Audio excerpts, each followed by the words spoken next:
Welcome to the Believe Podcast Network SoCal Sweat. My name is Ann McDaniels, a former NFL cheerleader and product manager turned actress and model who dreams of being a UFC fighter. Meow.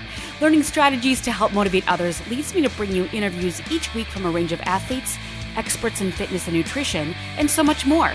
Thanks for listening to Believe, the #1 podcast for working professionals, and let's push our endorphins to higher performance through SoCal Sweat. This is your host, Ann McDaniels, and thank you so much for joining me on a bonus episode of SoCal Sweat.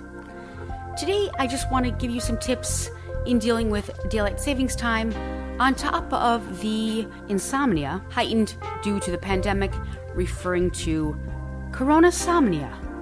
Yep, it's a lot to deal with, and 58% of Americans' sleep has definitely suffered. Why is this? Well, we're not moving as much as we were before.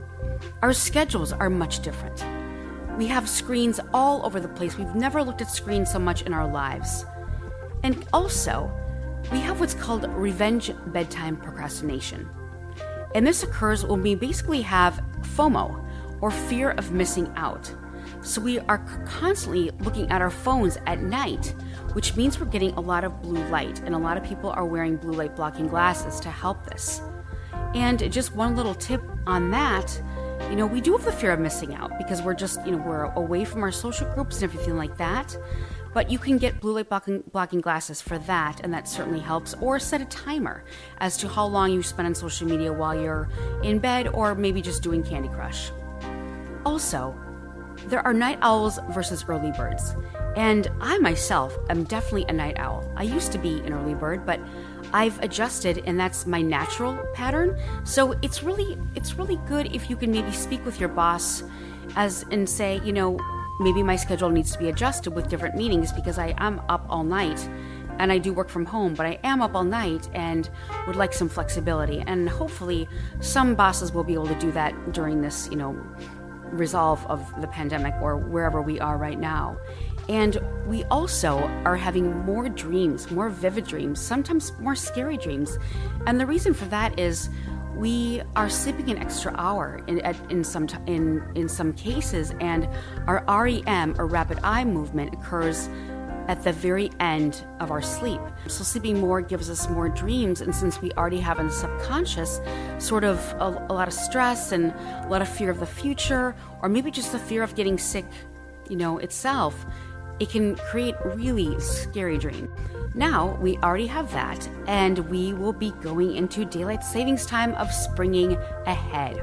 This is Daylight Savings Time 2021, which begins at 2 a.m. local time on Sunday, March 14th, this Sunday, meaning you'll set your clock to 3 a.m. at that point. Can't we just have this happen at 4 a.m. on Friday, or not at all?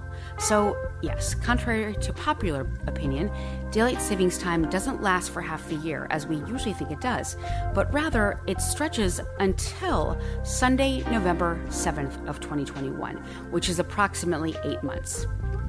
So, why do we need daylight savings time? What is the reason for this? Well, it's been this way for a long time to save energy.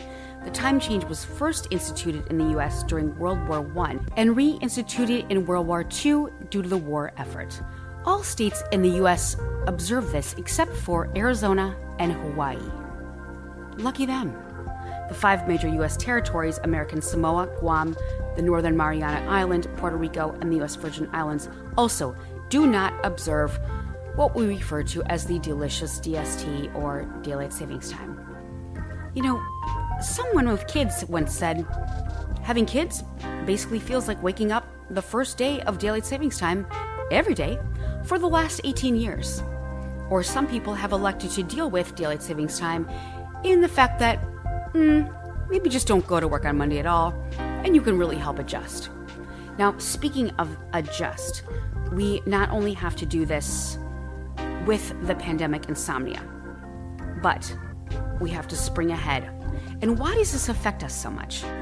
Well, studies show that the spring transition to daylight savings time is associated with negative consequences for our health, safety, and productivity.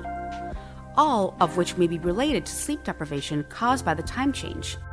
This also begs the question as to, sometimes we just simply wake up naturally an hour early, and it doesn't seem to affect us quite as much.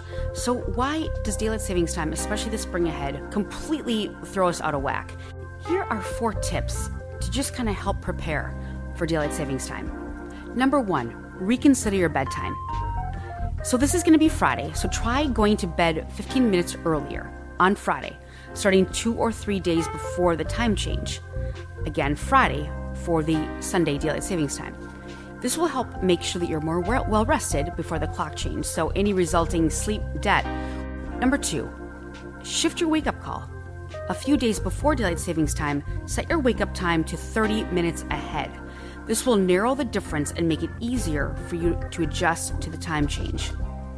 Number 3, readjust your routine. Take advantage of your earlier start for the day and shift your activities to an earlier schedule, including dinner, exercise, and bedtime. And finally, number 4, trick your brain. The brain looks for visual cues to know what time it is. Another thing you can do is change the time on if you wear a watch, on your watch, and of course, all of our cell phones will change naturally. But if you have clocks in your house, change them earlier so you have those visual cues to know what time it is. Okay, now it's Monday, March 15th, and we are heading into the work week.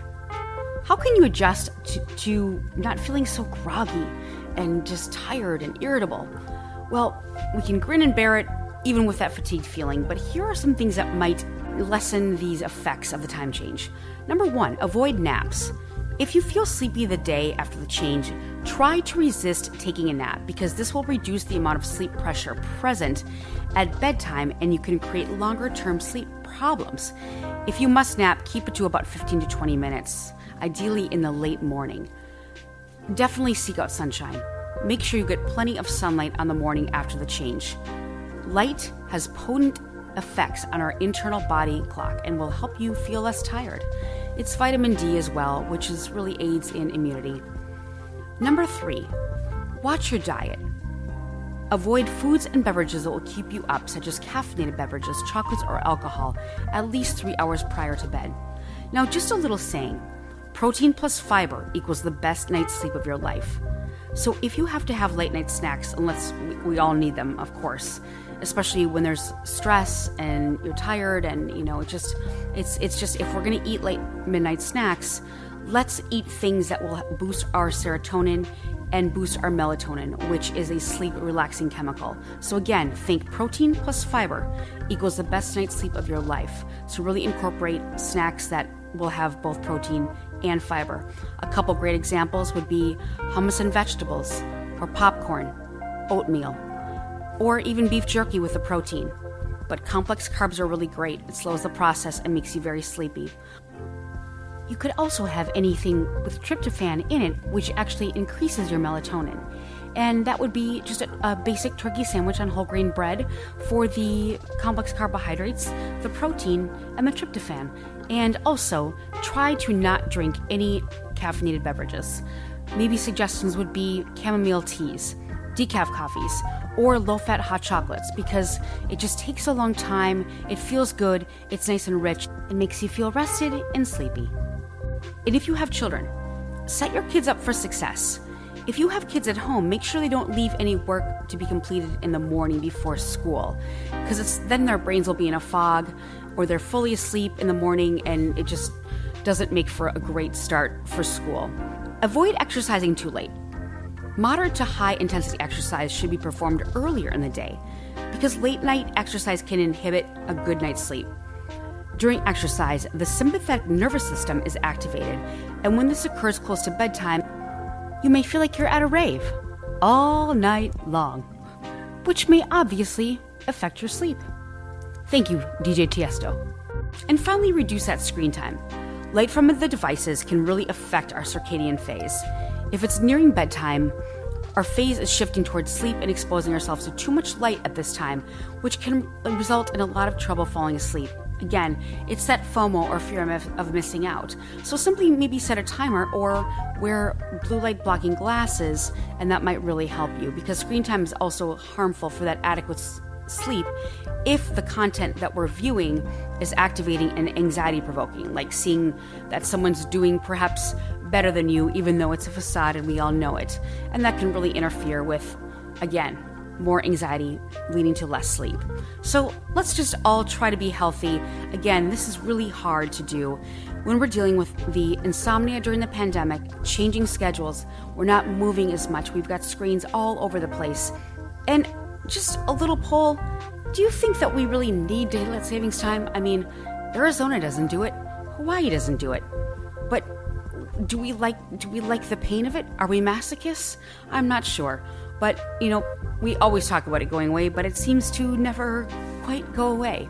But hopefully I can share anything with you that may be helpful, because a good night's sleep is good for beauty. It's good for overall health and wellness and just, everything in general. And I know myself, if I don't get a lot of sleep, I'm not that fun to be around, and I get really irritable. So let's start off Monday's work week next week, Sunday the 15th. After a successful weekend with preparation of setting the clocks ahead on Sunday, March 14th at 2 a.m. your local time. Thank you so much for joining me on another episode of SoCal Sweat. I really appreciate it. You guys have a wonderful weekend. We appreciate you for listening, and please subscribe and rate the show on iTunes. You can also listen on Spotify, Stitcher, Google Play, Luminary Tuned In, or at Believe.com. You can reach out to me for any questions or topics you'd like covered on the show at Ann McDaniels or at Ann McDaniels Actress. And I'll see you next time on SoCal